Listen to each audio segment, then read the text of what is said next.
Things just took a major turn for the Toronto Maple Leafs as a brand new report has dropped revealing some wild details as it pertains to Mitch Marner's future in Toronto. We're going to break down those reports and discuss what it means going forward as this changes everything for the Toronto Maple Leafs. We're going to also break down a few new updates ahead of their next game. But before we get into it, a quick reminder, hit that subscribe button. If you're part of the percentage who aren't subscribed to the channel, it's the place to be for daily Leafs content. Your guys' support has been unbelievable. And if you're a part of that 70% who aren't subscribed, make sure to hit that button. Darius, a lot to go over today. We had a stream yesterday. The Leafs are coming off of a pretty brutal loss there against the San Jose Sharks. At least they were able to salvage a point. And for today, we're going to be out of town score watching against for the Florida Panthers. Hopefully, the Leafs can maintain the 1 point lead in the Atlantic Division. But Darius, we have some other stuff to go over today. Nick Kypreos, a big report dropped, and I believe it was yesterday, revealing some big information. And you can see here, it sounds like pending UFAs John Tavares and Steven Lorentz will have to wait until the offseason for any contract offers from the Leafs if they are to stay. The Leafs' top priority remains leaving enough cap space to either re-sign Marner or bring one or two players as suitable replacements. And we've had a few videos going over this, and a video very recently surrounding John Tavares and Matthew Knies, but how they have to extend those guys, specifically John Tavares, and how he's starting to play really well, maybe outpricing himself out of town here in Toronto.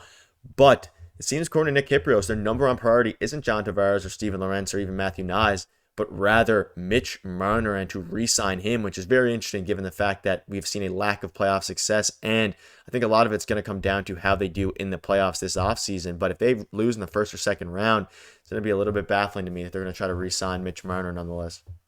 Yeah, there's a lot to this though, and I wonder if the team has an external kind of deadline here heading into free agency where it's like if Mitch Marner hasn't given us any type of answer, and I'm talking once the season's done because we know this is not going to happen before the end of the playoffs. So once the season's done, whether they win the cup or they go to round two or three, depending how the team played too, I wonder if they have again an external kind of deadline here where they're like, if Marner doesn't give us any type of answer by this date, maybe we do have to pivot and start signing other free agents like Tavares and make sure that we have them signed. Because I don't think Tavares and Knies are going to take too kindly. Knies, it doesn't really matter because he's an RFA, but we'll take too kindly to, hey, wait, we need to figure out how much money we're giving to Marner first, and then we'll let you know on July 1st or July 2nd, right? Like, I don't think that's going to be a recipe for success there if you let everyone else go to free agency because you really need to see if Mitch Marner is going to resign, right? So, again, it really depends on how they play in the playoffs. So if they go on round one again, I think the decision's easy for the team. You're going to let Mitch Marner walk. You need to change something, so that would be easy. But if they do go deep and they do look good, and maybe they only lose because they were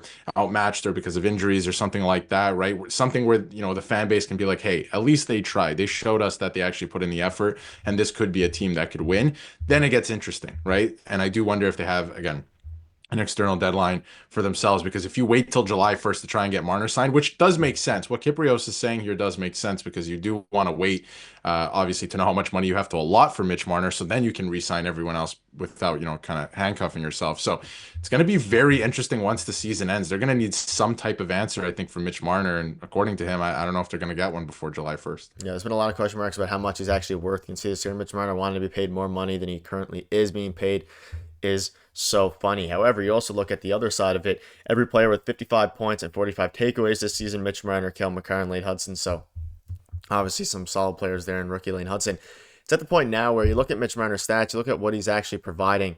He is a very good player, and he is obviously one of not many players, or he's the only player. No player in Maple Leafs history has more 60 assist seasons than Mitch Marner. When this becomes the question now, with his stats, with how well he's done this season, obviously he's never going to be a 50, 60 goal scorer, maybe even a 40 goal scorer. He probably can be, but regardless of that, he won't be it this year.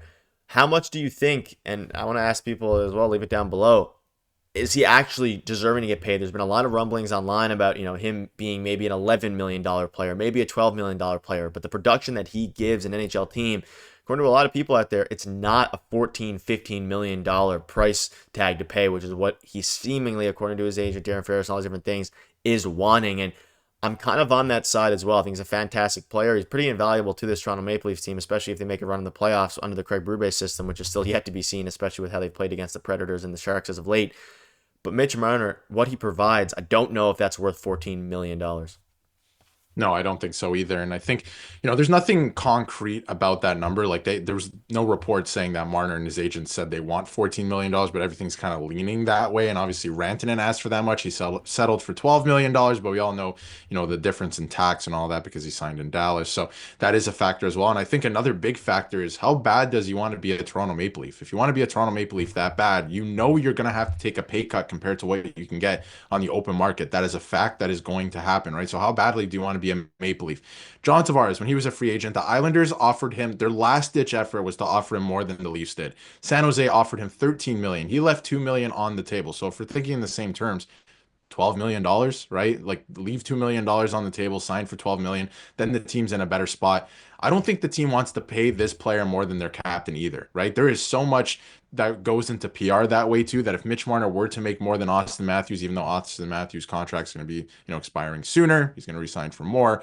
But for the time being, a lot of that plays into this as well. I don't think that they want anyone to make more than the captain and, the best player on this team. And Matthews is a center. A lot of people think that, Mitch Marner is the best player on the team. He could be, maybe some nights, right? Austin Matthews is a centerman. And when he's healthy, he's the best player on the team. I truly believe that. So a lot of that, I think, plays into it as well. But how badly does he want to be a Toronto Maple Leaf? And again, it all depends on the playoffs because I think the appetite for Mitch Marner in the city, if they lose in the first round again, it's going to be quite low. Like I don't think the team's going to want to retain him.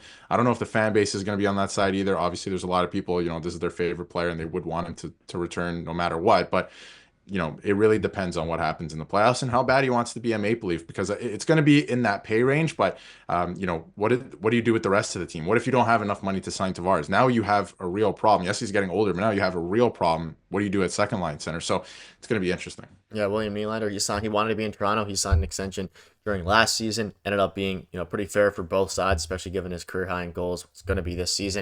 And you can see here, there are some reporters and analysts who think Mitch Marner could be a target for the Kings. Like, there's a lot of teams now. This was back, of course, a couple days ago. There's a lot of teams that want Mitch Marner, whether that be the Kings, whether that be, a lot of different teams. Obviously, the Carolina Hurricanes are one of the teams that really wanted him as well. At the beginning of the season, Marner said he wouldn't discuss his contract status throughout the year. However, following what happened during the trade deadline, he was asked if he'd be willing to negotiate with the Maple Leafs in season.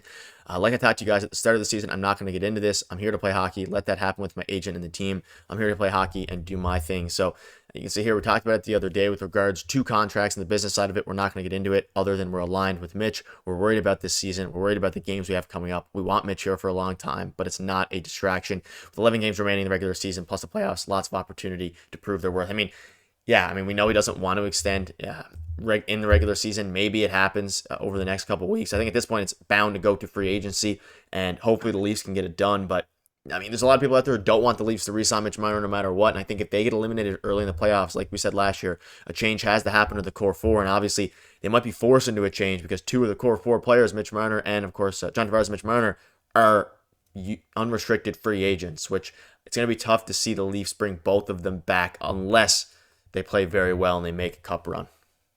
Yeah, and one thing that stood out to me in that report that you just brought up, and we've heard this term the last little while from his camp and his agent and whatnot, all the reports, is that it's not a distraction. Who's it not a distraction to? It's a distraction to the team. It's a distraction to the fan base. We're talking about it right now, right? The Leafs have no idea what they're able to do with their cap situation heading into the offseason because this guy won't give them an answer on, what he's kind of thinking, right? So it absolutely is a distraction. They can pretend it's not a distraction for the player either, but it is. It is. So the fact that they're saying that, I think, is a bit ridiculous because everybody is talking about it. Everybody's thinking about it. The Leafs can't make any subsequent moves because they need to know what they're doing with him first, because if you sign Tavares and Nice first, what's left for Mitch Marner, right? You have to it does make sense what Kiprios is saying. You have to do that first. So your due diligence there at least, but he's not budgeting. So, and he did say before the season that was the case. So I guess that's fair, but don't say it's not a distraction because it is.